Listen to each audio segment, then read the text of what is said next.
Bom dia, eu sou o Vinícius e esse é o podcast da editoria de tecnologia do site Focas Aqui. E eu vou falar um pouco com o Gabriel Orlandini, que é um ouvinte de podcast assíduo, sobre podcast em si.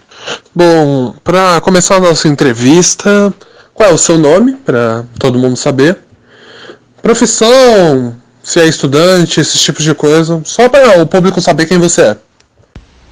Meu nome é Gabriel, tenho 17 anos e estou cursando psicologia. Há quanto tempo você escuta podcast? E você escuta ele realmente no seu dia a dia? É uma coisa que você faz uma vez por semana? Fala pra gente.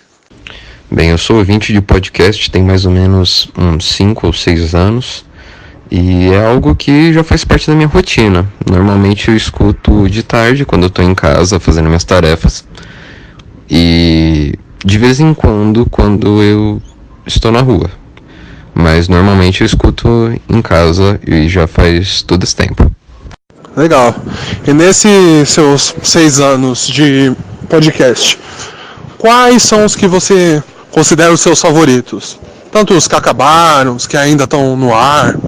Quais são os que você realmente olha e pensa, eu escutaria isso toda hora? Bem, tem dois que me marcaram bastante, que foram o Nerdcast, que é bem famoso, e o podcast do Mark Will, que eu acho que hoje em dia eles publicam como o podcast do canal Loop Infinito, que é sobre tecnologia, assuntos variados relacionados à tecnologia. Eu escuto principalmente o Nerdcast porque eles contam várias histórias que eu acho interessante, e eles fazem episódios especiais com histórias de RPG, sobre tecnologia, filme, cinema, videogames, assuntos variados, né, da cultura pop. E são os que mais me marcaram. E o porquê você escuta podcast? Teve alguma história por trás? Um motivo comum? Tem realmente alguma razão? Fala um pouco pra gente do porquê. Eu acho que a coisa prática do podcast é que ele é só áudio, então você pode fazer tranquilamente suas tarefas só com o celular no bolso e fone de ouvido.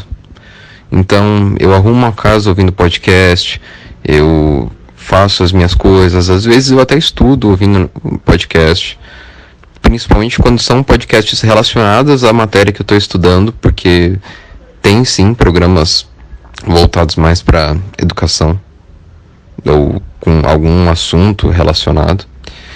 E, bem, o legal é que você mexe com a sua imaginação, né? Por exemplo, tem os episódios de RPG do Nerdcast, que são programas muito bem produzidos, com uma sonorização impressionante, e você acaba imaginando as histórias. Então é legal que para uma pessoa que nem eu, que nunca tive a oportunidade de jogar um RPG, por exemplo, é legal você imaginar essa aventura que eles estão passando. É legal você criar esses personagens na sua cabeça, baseado nas descrições e tal. É bem legal, é uma atividade muito legal para você passar o tempo e é algo que te acompanha no seu dia a dia. Quando vira um hábito, é algo que você não vive sem. E qual você acha que é o diferencial que ele tem de outras mídias, como rádio, TV, internet também e revista, além dele ser só áudio? Bem, acho que o diferencial do podcast é que, primeiro, ele é bem prático. Como eu já falei, eu escuto podcast fazendo tudo. E é bom que você pode baixar esses áudios e ouvir quando você quiser, diferente de um programa de rádio, que você seria dependente do horário que está sendo transmitido. Segundo, que são arquivos leves até, então se você tiver um aparelho com pouca memória, você não vai ser tão prejudicado. E o legal do podcast é que ele tem uma variedade enorme de produtores e de assuntos que esses produtores abordam. Então, eu estudo psicologia, eu conheço podcast de psicologia, mas eu também gosto de cinema, então eu posso ouvir podcast sobre cinema. Eu gosto de jogos, então eu posso ouvir podcast sobre jogos. Então é uma mídia bem simples, eu diria, prática, e com uma... aborda vários tipos de público. Legal, legal.